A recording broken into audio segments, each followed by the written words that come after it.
good to be here in Wichita Falls. We are traveling the state to talk to Texans about the legislation that we passed, or maybe some questions about things that didn't pass. But this was a very productive session, one of the most productive, if not the most productive ever. And one of the reasons is that it's been about 15 years since we had a new governor and a new lieutenant governor.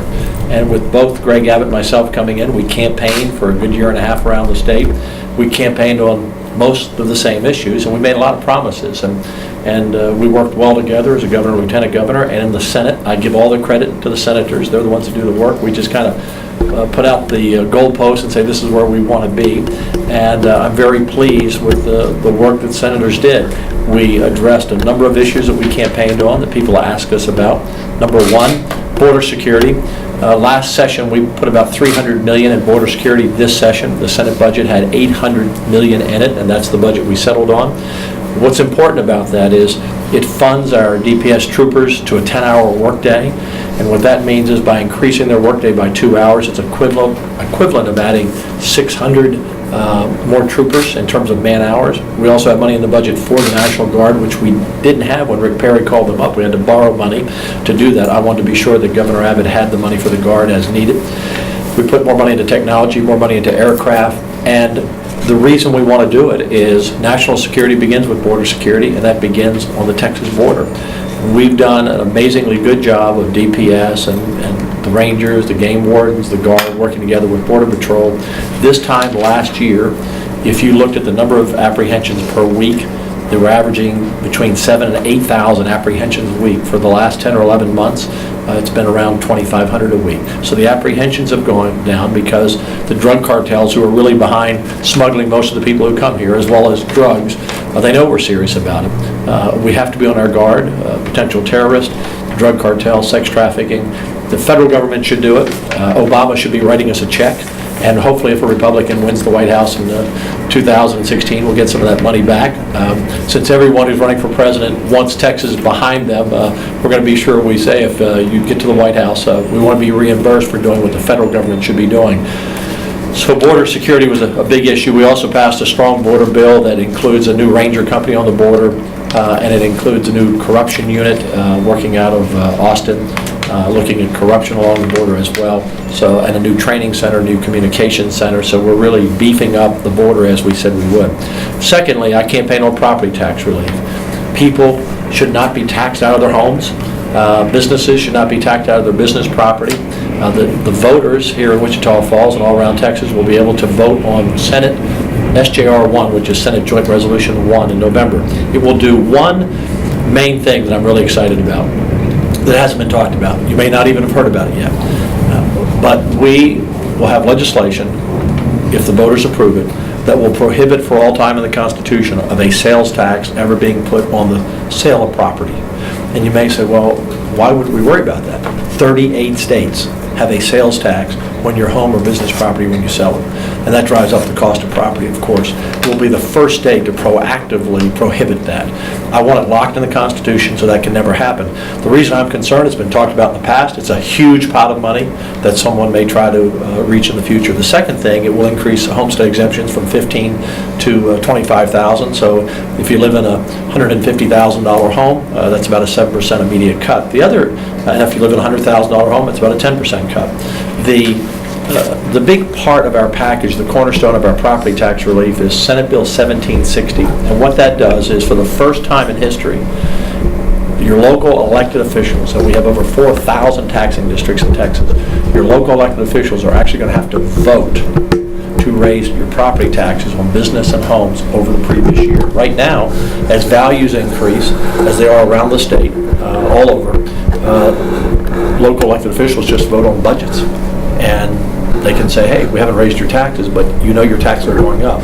So now they'll have to actually vote to raise your taxes, whether it's through value or through tax rate. And we hope that puts downward pressure on keeping those increases no more than population inflation. In many parts of the state, we're seeing 8, 9, 10% or more property tax increases in 1 year. That's not sustainable for people and businesses.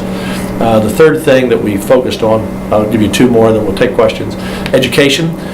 My main priority for the session was ranking our schools A through F, campus by campus. We have 8,500 schools in Texas.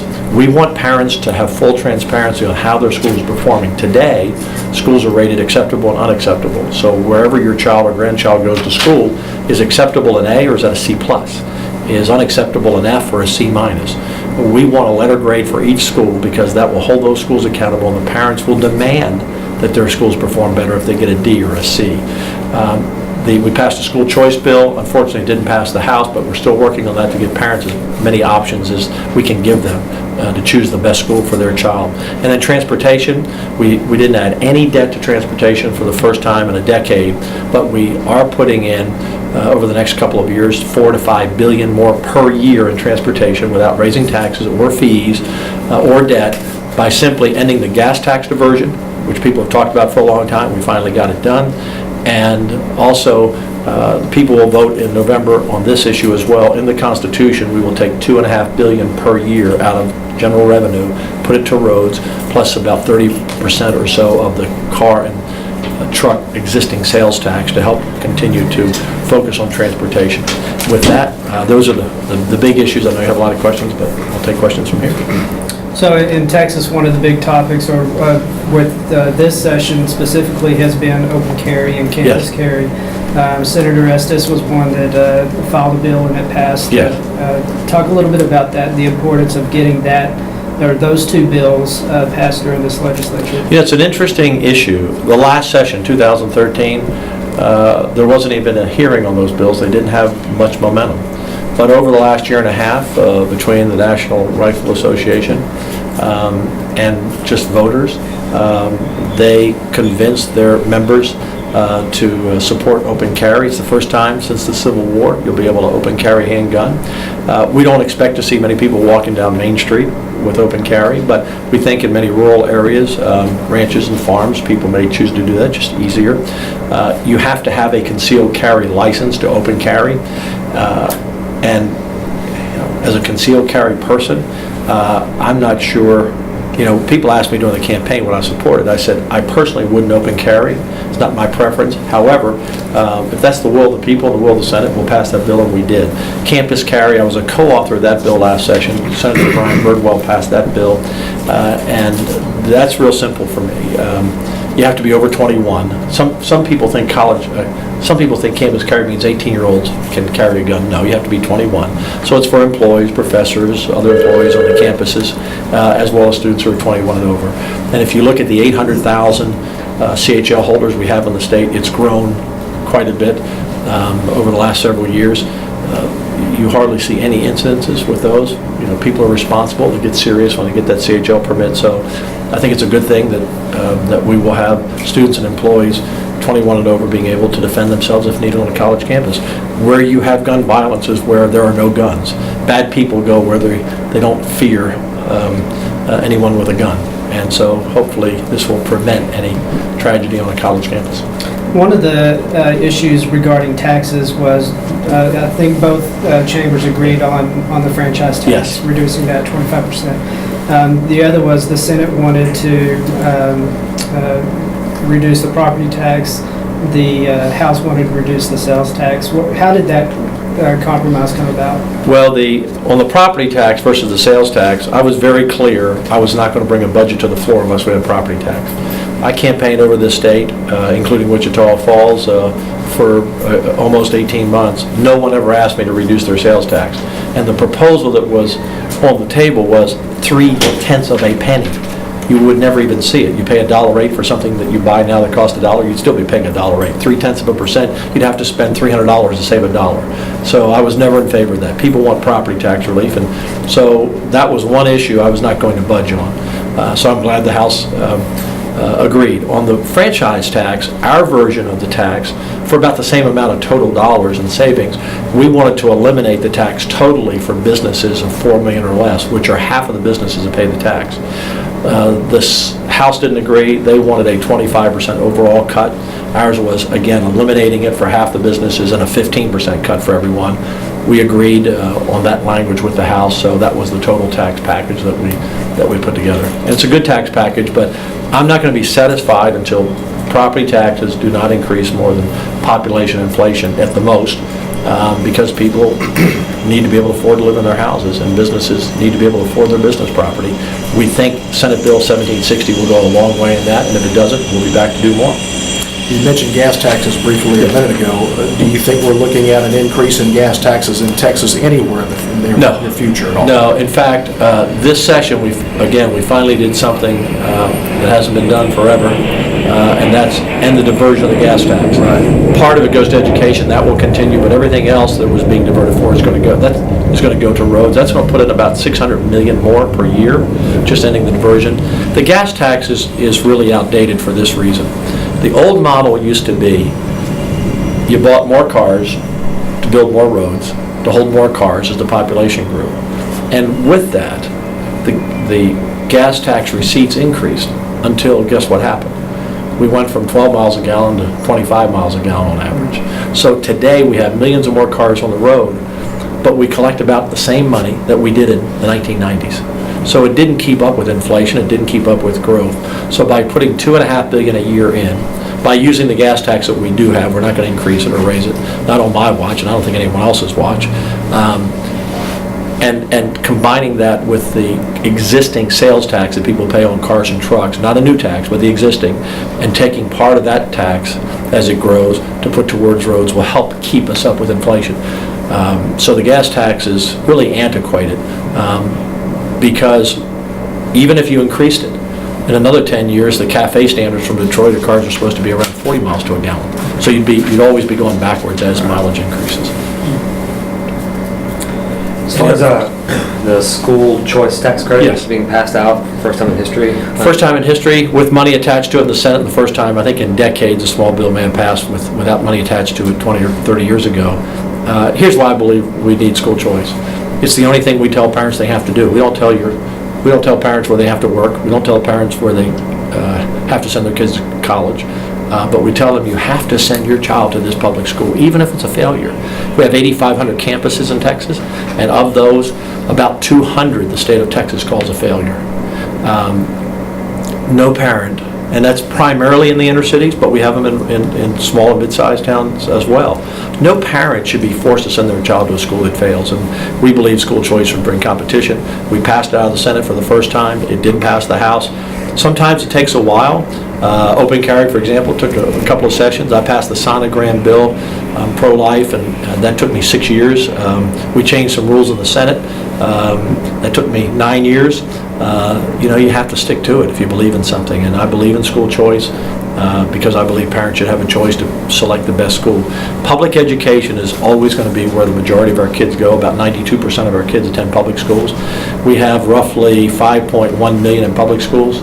300,000 homeschool, 250,000 in private, 150,000 in charter. So public schools that's where the game is, and that's going to be the focus. But not every school is for every child. Anyone who has more than one child knows that kids learn differently, and so I'm a big school choice and charter school supporter. One of the concerns I've heard about this, though, with vouchers and such as that, is that that's going to, by virtue of what it is, invite government involvement and government control into the private schools and even homeschooling that has never existed. Absolutely not.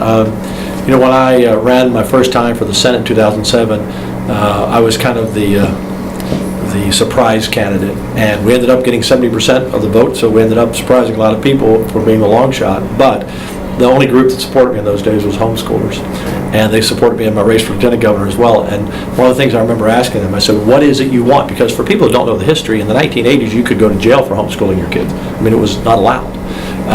They said, we want the government out of our business. And so we keep the government out of it. And by and we didn't have a voucher plan, we had a tax credit plan. The way our school choice bill worked that we passed, businesses could put money into nonprofits, and then parents could apply to those nonprofits. So it wasn't taking any money out of public schools, and it wasn't a voucher. It was a tax credit bill for business. But the private schools would have the option. They could either opt in or opt out. And all the private school associations we met with, the Protestant Christian schools, the Catholic schools, the Jewish schools, the other private schools, they all welcomed it. Maybe there would have been 2 or 3% who said, no, we don't want to be involved. But they pretty much teach the same curriculum, but they would have still been on their own.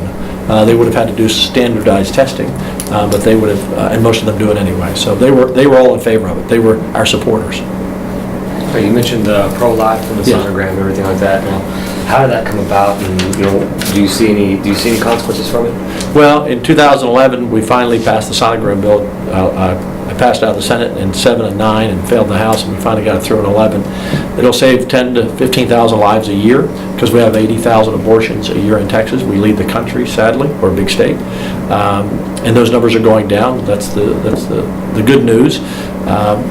We just had a Supreme Court, not a Supreme Court, by the way, the Fifth Circuit Court upheld that bill, so we feel very solid about that bill. This week, the Fifth Circuit upheld HB 2, that was the bill that led to the Wendy Davis filibuster. And that bill was a strong pro-life bill that I was one of the co-authors of, and that bill did 3 things. It said you can't have an abortion after 20 weeks, that an abortion clinic must meet the same standards of an emergency room, and 3, that abortion clinics must follow FDA guidelines on any prescriptions or drugs that they give out. And this week, the Fifth Circuit backed that up. So we always believed it would be upheld. We are very careful when we write our laws that we know the opposition is going to challenge us in court. We're careful all the time, but we're very precise. And so I was pleased that that bill was upheld. Something else that we haven't talked about is another issue that we campaigned on that was very important for me was to move the public integrity unit out of the DA's office in Travis County. There's been a belief by some folks that there's been some bias in those cases, whether it was Kay Bailey Hutchinson or whether it was Tom DeLay or currently Rick Perry. And so now the Texas Rangers will investigate a case, and if they find wrongdoing, it will go back to your home district where you're from to be judged by a jury of your peers, not the grand juries in Travis County for every state official. Right, on the open carry, open Yes. campus, everything like that, do you see a possible influx of gun-related crimes, and are y'all prepared to weather through that to uphold the bill? When I wasn't in the legislature in the 90s when open carry passed, and everyone said, oh my goodness, there's going to be road rage and people carrying guns are going to get mad at each other and have a shootout in the parking lot. It never happened. I mean, I don't know the exact statistics, but it's less than 0.5% of CHL holders who have been involved in any kind of crime. For responsible people. And if you're not responsible going in, you get responsible taking those courses. I've taken them, and I think it helps make people understand the responsibility of that weapon. So I'm not concerned about that. Of course, the open carry and the campus carry are different, so there won't be open on the campuses unless there's some situations where it would be allowed. But for the most part, the open carry is separate from the campus carry that would be concealed. So I think we'll be fine. I don't think you're going to see a lot of people walking down Main Street with a gun on their hip. Again, you may see it on ranches and farms. There's always an exception. I mean, we have, it's legal now to carry a long gun on your shoulder. You don't see people walking down the street with a rifle on their shoulder. You see it occasionally, someone's trying to make a point somewhere, but you just don't see it. I was actually surprised, to be very candid with you, when we looked at this legislation, that Texas is one of the few big states left that doesn't have open carry. And I've traveled all over this country. I've been in, I think, every state. I've never seen anyone openly carrying a weapon, even though their states allow it. Now, different states have different restrictions, but I don't think, you'll see it if you go to Wyoming, you'll see it if you go in Arizona, you'll see it up in Idaho, but you don't really see it in most states. So I don't think people are going to be walking through the wall and seeing someone with a 6-shooter on their hip. Are there any issues that were addressed in this legislature, but it just didn't quite make it out of one chamber? Yeah, someone asked me to give the Senate a grade, and I said, well, I won't grade myself, but I give the senators an A-. They did a really good job, worked really hard. We had 9 freshmen out of 31 senators, so that's a third of the Senate. We had 6 or 7 new chairmen who had never done that before. So, and of course, I was a new lieutenant governor, but I'd been in the Senate 8 years, so I did have an understanding. But even, that position was new for me. And of the 22 priorities that we set going in, which were what the people asked us to pass, 20 of those passed in some form or another. House bill, Senate bill, an amendment on a bill. 2 issues didn't pass. ban on sanctuary cities. We were one vote short of that all session. And the ending of in-state tuition for students here illegally, we were about 3 votes short. We passed both of those bills out of committee, but they didn't pass the Senate floor. They didn't even get out of committee in the House. So those are the 2 issues that of the 22 that didn't make it. And we'll come back and try again. We'll try to convince that one senator of changing his vote. I'm not a huge follower of politics. Sure. Anyway, but SB 20, the new oversight and how Yes. state signs contracts Yes. for government waste, things like that. Yeah, Senate Bill 20 passed, which was really a result and a reaction to the contracting issues we had at Health and Human Services, where a small contract suddenly became a big contract. It's very difficult in a state this large to have the experts negotiating these contracts. In the private business sector, you would have the best attorneys in on a deal to negotiate a purchase or a selling a company or buying a computer system. We don't have all those experts for all the contracts that the state signs. At the same time, you could bring in the best lawyers, but they don't have the expertise in various issues. They may not know a school testing company issue. Somebody's bell's ringing. I don't know who's. Was that somebody's bell? Okay. So at the same time, you could bring in the best attorneys who negotiate deals, but they'd have to learn all about, the health and human service contract, education contracts. It's a tough issue. So what we have done through this bill is we're going to have an oversight committee to look at contracts over a certain amount so that they are vetted and so that something like health and human services again does not happen. But I can tell you that in a state that signs hundreds of millions and billions of dollars in contracts over a period of several years, it is something that I'm always concerned about and we have to be very watchful of. When it comes to bringing new business to Yes. Texas, Governor Perry went out of state and brought in new business. Yeah. Governor Abbott plans on doing the same. Is there a role that you can play as well as bringing in businesses to Texas? Sure. The governor serves a key role in that they are our state's ambassador. They're our lead ambassador. Our role as lieutenant governor is more on the legislative side. Obviously, the governor is very involved in that as well. But I will be doing everything I can to attract business in 2 ways. Number one, making sure that we have pro-business legislation that passes, and most of the business community would say this was a very pro-business session. We want to get rid of the business tax, for example, totally. We want to keep the cost of housing down, and that's why I want to bring property taxes down, because that attracts businesses to be able to move their companies here and have low-cost housing for their employees compared to other states like New York and California. And so that's my role. The second thing, I will be always meeting. I'm a small business guy. I will always take those opportunities to go meet with businesses in other states or meet them when they come here to visit to help invite them here. We had a number of businesses that came and visited us in our office right before session and then right after I took office after the inauguration. And they want to know about the business climate. They want to know about legislation that's coming up. So that's really our key role is convincing them that this is the place to be. And we were able to attract some new businesses this session. We're going to have some data center businesses coming into the Fort Worth and Dallas area, which I'd like to see us become really the data center for the country.